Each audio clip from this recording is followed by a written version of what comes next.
In a bustling city filled with towering skyscrapers, there lived a man named Mr. Gregory. Wealthy beyond measure, his life was a labyrinth of gold-plated offices, luxury cars, and fine dinners. Yet, despite all the riches he possessed, there was an emptiness within him, a void he couldn't fill. One rainy afternoon, as he strolled through the heart of the city, he stumbled upon a small park, barely noticeable amidst the urban chaos. There, under the cover of an old tree, sat a child, dirty, ragged clothes, but with a light in his eyes that seemed to shine even through the gray skies.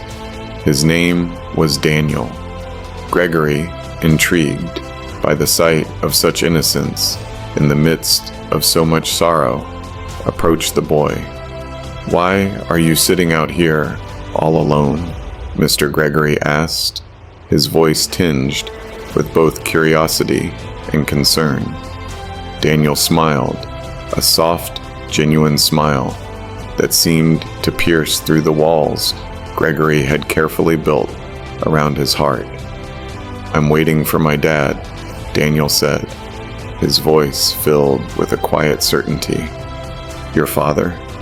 Shouldn't you be at home, staying dry?" Gregory questioned, half expecting an excuse about why the boy was out in such conditions. But Daniel shook his head. "My dad is out working. He doesn't make much money, but he always tells me it doesn't matter how little you have, as long as you have someone to love and someone who loves you back, you're richer than any king." The words hit Gregory like a thunderbolt. He blinked, struggling to grasp the weight of what this child had said.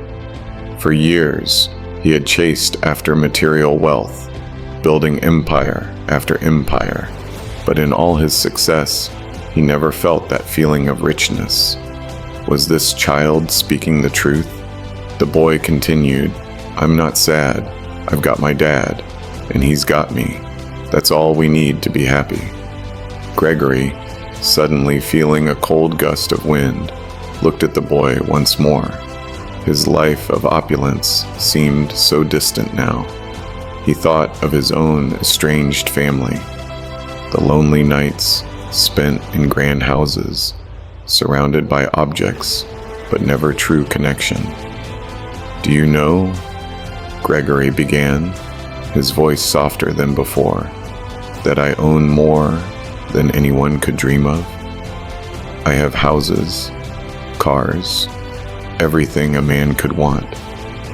But I don't know if anyone truly cares about me." Daniel's eyes softened with understanding. "I think I know what you mean. My dad doesn't have much, but he makes sure I know every day how much he loves me. I'm not rich, not in money, but I'm rich in love. I think that's the best kind of wealth." Mr. Gregory stood there, lost in thought. He hadn't expected this conversation to turn his world upside down. All at once, his successes seemed hollow and his desires trivial. The realization was like a window opening in the darkest room of his life. True wealth, he realized, wasn't about bank balances or high-rise offices. It was about love, connection, and shared moments with others. That afternoon, Gregory left the park, not with new possessions, but with something far more valuable. He drove home, a different man. In the quiet of his mansion, he picked up the phone and called his estranged daughter. It was time to reconnect. And somewhere, in a small, humble home, a father and son shared a warm meal, knowing that their wealth, made of love, would last forever.